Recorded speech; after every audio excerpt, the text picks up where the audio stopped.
Most people think losing balance is just a normal part of getting older. But what if the real problem starts long before the first fall, quietly weakening inside the brain, muscles, and inner ear without you even noticing it? For many seniors, the warning signs begin with small moments: reaching for a wall, feeling unsteady on stairs, or avoiding certain movements out of fear.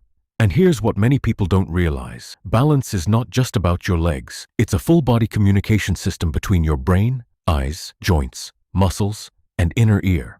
When those signals slow down with age, the risk of dangerous falls rises fast. But according to balance specialists and fall prevention research, the body can retrain these systems at almost any age with the right progression of exercises. That's why this 12-week balance restoration approach starts simple.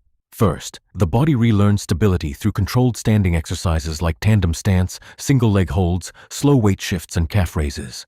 These movements help reconnect the brain and body while improving muscle control and coordination.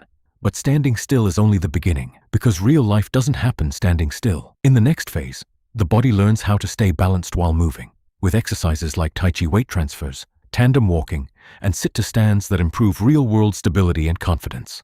Then comes the part most people never train for: reacting to the unexpected.